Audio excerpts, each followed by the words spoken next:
So if you're still learning to read the Quran, you're definitely going to see one of these 12 symbols while reading. And today we're going to talk about what these symbols mean and how we can deal with them while reading.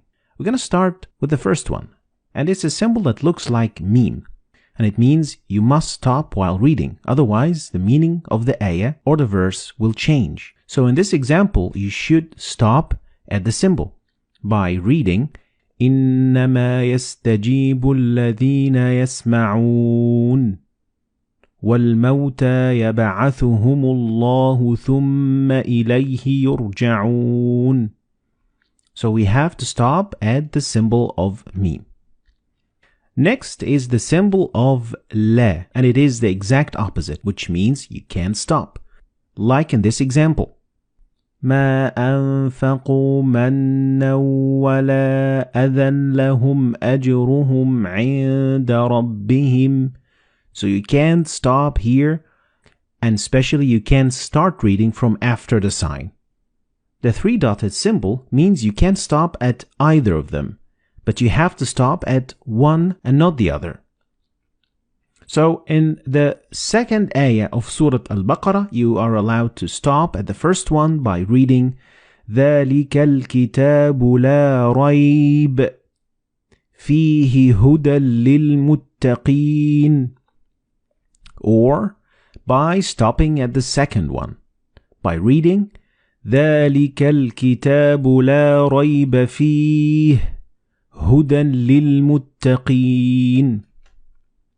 Next is the symbol that looks like the word sil, and it means you better keep going. We could basically compare it to 70% go, 30% don't go, and it means that it is better to keep reading. Like in the example, كَلَّا لَيُنبَذَنَّ فِي الْحُطَمَةِ.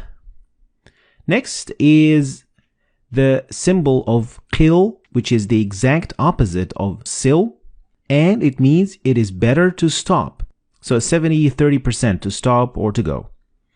Like the example, وَأَيَّدْنَاهُ بِرُوحِ الْقُدُسِ أَفَكُلَّمَا جَاءَكُمْ رَسُولٌ. So it is better to stop at the sign. Next is the sign of Jim. And Jim gives you 50-50 percentage of going on stopping. They are equally the same. Like in the example, فَسَبِّحْ بِحَمْدِ رَبِّكَ وَاسْتَغْفِرْهِ إِنَّهُ كَانَ تَوَّابًا. Or you could just keep reading and it would be equally good. فَسَبِّحْ بِحَمْدِ رَبِّكَ وَاسْتَغْفِرْهُ إِنَّهُ كَانَ تَوَّابًا. Now let's talk about the other 6 symbols. And the first one is a symbol that means sujud or prostration. And in total there are 15 of this sign. And each time you see it and after you read the verse, you have to do sujud. So after reading the ayah, you will prostrate for God. Next, the sign that looks like meme looks a little bit different than the other meme. So make sure you can distinguish between them because they mean 2 different things. And this meme appears in the middle of the word. So the noon and ba, when they follow one another in the same word, you don't pronounce noon or ba, but you pronounce meme. Like in this example, you read كَلَّا لَيُنبَذَنَّ فِي الْحُطَمَةِ. So the noon and ba, they will be assimilated together and you will pronounce them as meme. Next, this small sign that looks like alif, it is actually an alif and it is found so many times and it's used so many times in the Quran, and it means that this letter contains an alif of the long vowel. So you would read ثم استوى إلى السماء فسواهن سبع سماوات.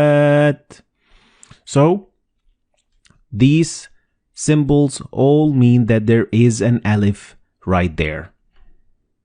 Next, the small sin means a small or a very little pause. doesn't mean that you're going to have to stop and take a breath. No, it means that you're going to stop very momentarily for like half a second and then continue reading. And this example shows what I'm talking about, and you should read it like that. كلا بل ران على قلوبهم ما كانوا يكسبون. So it is a very short pause. Next is the sign of mad, and it is a very common sign in the Quran, and it means that you need to extend the pronunciation of alif to a little bit longer than usual.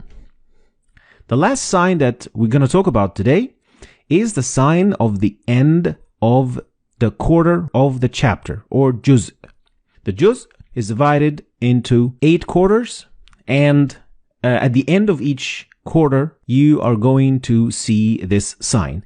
It doesn't involve any change in pronunciation, and it doesn't affect anything of what you say whatsoever. So it is just for the division of the Quran. So these were the 12 signs that you are going to see in the Quran. And here I'm going to give a quick summary of what these signs mean. Try to remember them, and of course the best way to learn them is by reading a lot of Quran, because practice makes perfect. So this, ladies and gentlemen, is going to be the end of today's lesson. I hope you've learned anything new today. If you did, like and share the video for other people to learn from it. And I'll see you next lesson.